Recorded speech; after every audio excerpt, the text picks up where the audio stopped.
que vous avez en fait prolongé, un petit peu, vous avez eu envie de prolonger ce que vous avez nommé votre second premier long métrage, qui était L'eau froide, tourné en 1994, si je ne m'abuse.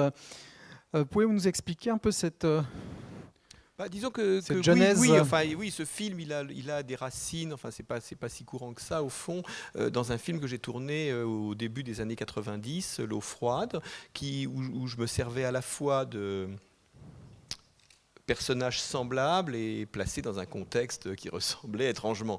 Simplement, à l'époque, L'eau froide était une version beaucoup plus abstraite, beaucoup plus poétique, on va dire, une évocation plus poétique des années 70. Et c'est vrai que c'est un film qui avait été fait dans des conditions vraiment de cinéma indépendant assez extrêmes.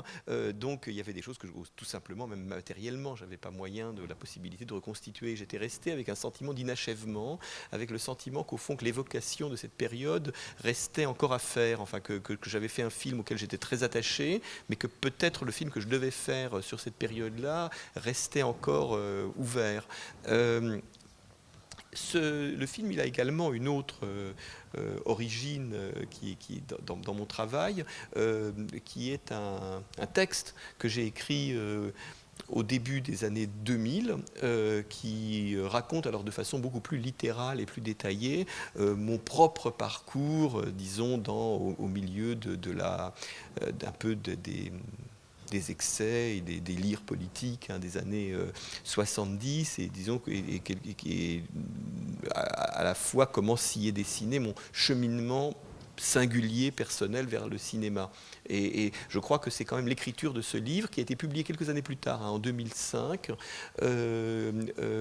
qui a un peu été le déclenchement de ce qui allait devenir ce film après-mai. Il s'agit de quoi? Il s'agit de nostalgie, d'une certaine forme de lucidité, d'une compréhension, d'une volonté de perpétuer cet idéal pour qu'il nous serve peut-être encore maintenant. Comment vous positionnez-vous par rapport à ça?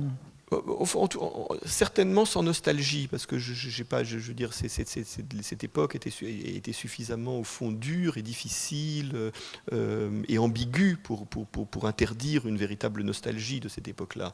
Moi, j'ai le souvenir, au contraire, presque d'un sentiment de libération quand elle s'est achevée, avec l'arrivée, on va dire, du punk rock, enfin, qui pour moi a été une sorte de révolution réussie à beaucoup d'égards. Mais pourtant, c'est vrai que ça fait longtemps que je suis intrigué par la fascination dont fait l'objet cette époque, du point de vue de la musique, du point de vue de le vestimentaire, du point de vue de l'idéalisation aussi un tout petit peu de la politique de cette époque-là, et à quel point cette fascination de la jeunesse, des générations contemporaines pour cette époque, ne trouvait pas d'écho dans le cinéma. C'est-à-dire que le cinéma semblait se refuser absolument à représenter cette époque. Et après tout, je crois que j'en suis venu à me dire que si cette époque n'était pas représentée, c'était peut-être aussi parce que moi-même, je ne l'avais pas représentée, dans la mesure où, parmi les gens qui l'ont vécu, et l'ont vécu de façon assez intense, ben, j'étais l'un des seuls, au fond, à être un cinéaste qui avait à la fois le langage et peut-être les moyens matériels pour pouvoir la faire revivre. Et donc, ce qui était important, c'était pour moi euh,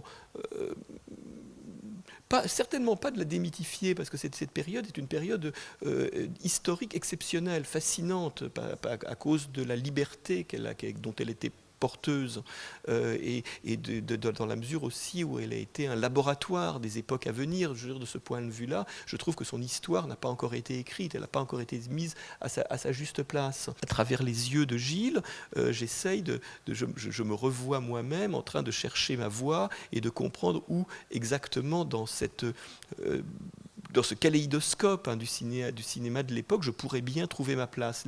Là où à quel moment et où le cinéma pourrait me donner la réponse aux questions que je me posais. Donc c'est vrai que c'est aussi un roman d'apprentissage de Gilles du point de vue de sa découverte des images.